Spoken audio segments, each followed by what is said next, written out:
Hi everyone, are you preparing for coding interviews? Then this is the best video to watch. With lots of preparation and even with more experience, technical coding interviews might be challenging at times.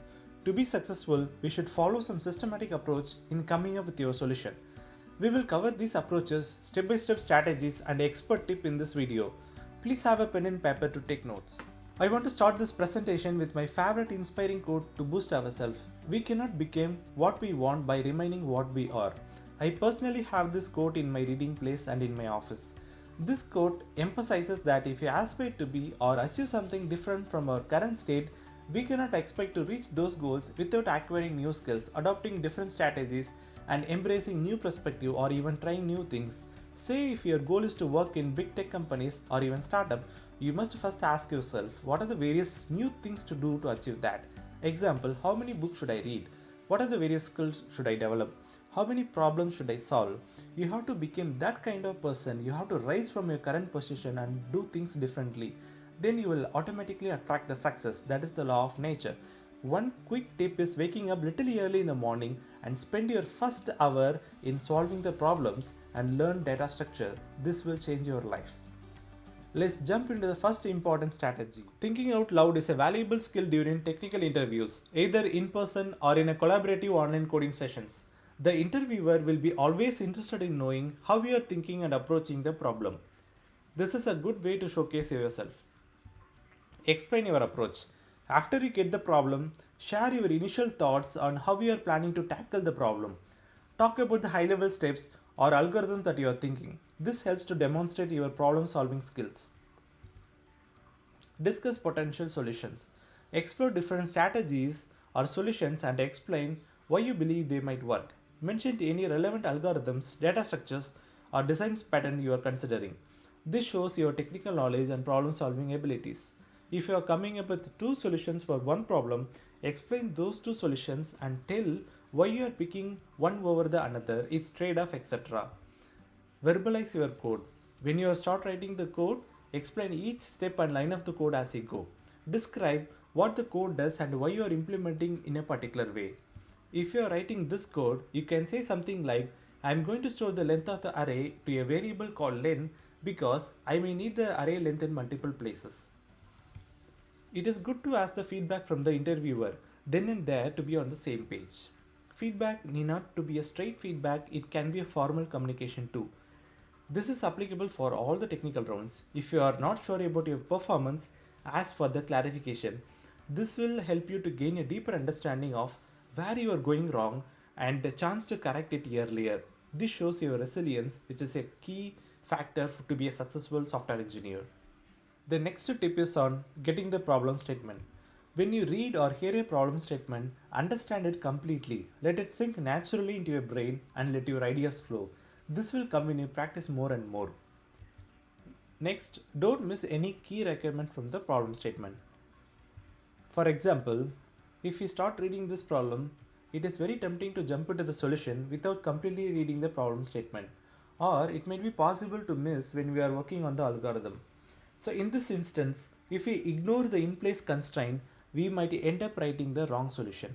So it is very important to understand all the problem statement and its constraint before proceeding further in writing the algorithm or even writing the code.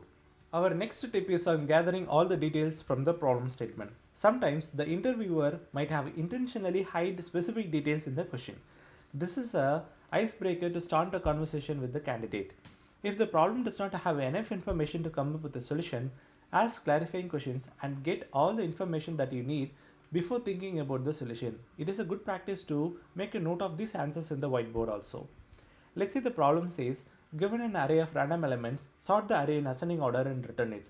We cannot solve this problem without knowing the data type of the elements in the array. The question that you can ask the interviewer like, what kind of element does the array hold? Is it an integer or is it a character? There is no constraint mentioned in the problem statement. So you can ask something like, is there a space constraint or is there a runtime constraint? Can I use extra space? So based on these answers, your solution is going to change. Once you get the problem and its constraint, don't jump straight into writing the code. First, take a couple of examples and start working out the brute force solution that you are thinking. It might not be a perfect solution yet. If the problem is big, try to break into smaller problems. Employers look for the candidates who can approach the coding challenges with a logical and systematic mindset. After working out, now you should be able to visualize the algorithm or the pseudocode for the solution. Write the algorithm or the pseudocode at the top right corner of the whiteboard so that you can use the left side for writing the real code. Once you have written the algorithm, take the same or different examples and run through the algorithm. Identify any helper methods or the variables that you might need. Remember, if there is any constraint in the problem like space and time complexity, it is important to verify if your solution meets those. By this time, interviewer might have got a full understanding on your solution and your approach. That is a good sign. Take this problem as an example. Find a maximum number from an unsorted integer array. So for this problem, here is a sample algorithm or the pseudocode. The algorithm need not be a very perfect, it can be a draft or a rough notes too. The ideal goal is to solve the problem, choose the right data structure and the working idea before starting writing the code. A bonus point. Make sure you cover the edge cases when coming up with the examples. Here is the problem statement. Given an encoded string, return its decoded string. In this case of decoding a string, if you just consider examples like the one mentioned here in the example 1, it is obvious to think to write an algorithm to read the character array and form a string by repeating the characters by its count. So the algorithm will be something like convert the string into a character array, iterate through the character array, store the digit into a variable and read the character between the brackets, repeat the character those many times and append it to the string, return the final string. Yeah, this is obvious and this algorithm and the solution works fine. But if you look at the example 2, our initial solution won't work as there is a nested bracket here. It is important to discuss different examples and make sure we align with the interviewer for the expected right solution. We can ask something like, will there be a nested brackets should I cover that scenario? Once you are confident with your solution, walk through and discuss the algorithm with the interviewer. It is a good way to approach because if the interviewer have any questions or concerns in your logic, they will ask it even before writing the code. It is very important to be on the same page with the interviewer for a better feedback. If there is a misunderstanding with the problem or if the interviewer have a different idea or approach that he or she want you to try, this is the earlier stage for that. Else we might waste our crucial minutes and we won't be able to get time to showcase ourselves. Once you both feel convinced on the solution, ask the interviewer if you can start writing the code.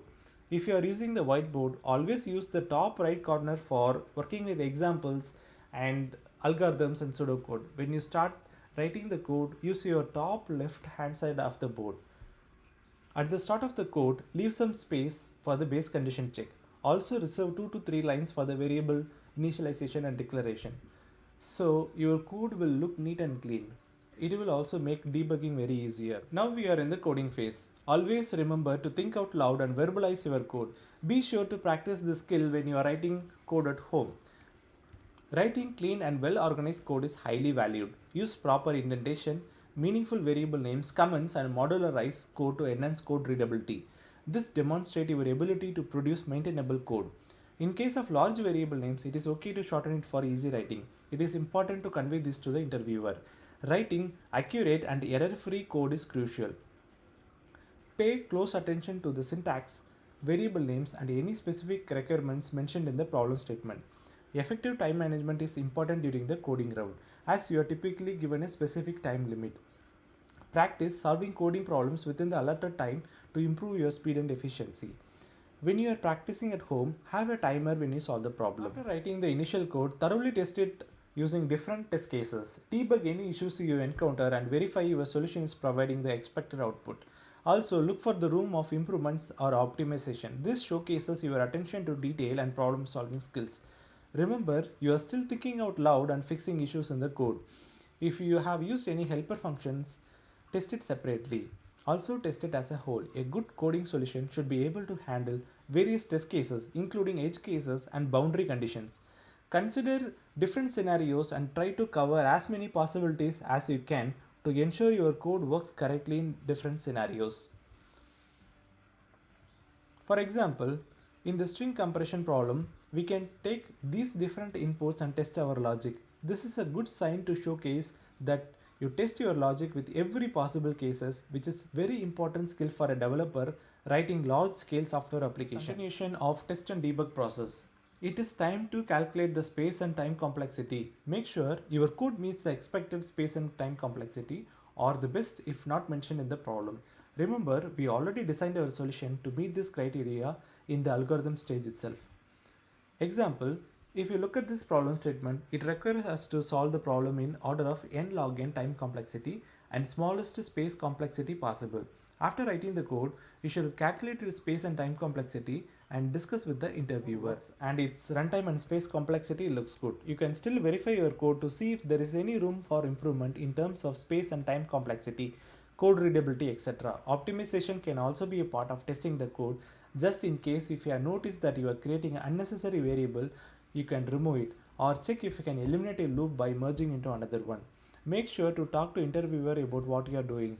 This will also add you bonus point to strong your candidacy. Let's summarize the different strategies that we have learned in solving the coding problem. The first step is understanding the problem. Read and analyze the problem statement. Identify the inputs and desired outputs. Define the constraints and limitation and get all the necessary details. Work with examples and come up with a plan. Break down the problem into smaller subproblems. Choose appropriate algorithms and data structures. Implement the solution. Write the code following the best practices. Apply necessary data structures and algorithms. Use clear and meaningful variable names. Test and debug. Develop test cases covering different scenarios. Execute the test cases and validate the outputs. Debug and fix any issues or errors encountered. Evaluate and validate the solution. Verify that the solution meets the requirements. Check for the efficiency and performance of the code. Consider potential improvements or optimization. And finally, you did it. It seems a lot, but when you practice, it comes naturally. Now the technical round is over. Take a break. Give yourself some time to rest and recharge. Interview process is a special experience and a great way to learn about our own skills. Right after the interview, the same day before going to the bed, look back about the interview and see what went well and what not. Document everything. Take some time to reflect on the interview process. Evaluate your performance, assess your strength, and identify the areas of improvement. Consider the questions you were asked and how you responded. Reflecting on your experience can help you learn and grow for the future interviews. If there were any questions or topics that you struggled during the interview process, take the opportunity to review and learn about them. Strengthen your knowledge and skill in those areas and improve your performance for the future interviews. Very important thing is staying positive and persistent. Job search process can sometimes be lengthy and involve multiple interviews. Remember that each interview is a learning experience and each rejection brings you closer to the right opportunity. Practice is a key to improve your coding skills. Regularly solve problems, participate in coding competitions, and review your solutions can help you develop the necessary skills for a successful technical coding round. We have come to the end of the presentation. I hope these strategies will definitely help you in the technical rounds, and no doubt you will land in your dream job. I would encourage you to watch this video every time before going to the technical round.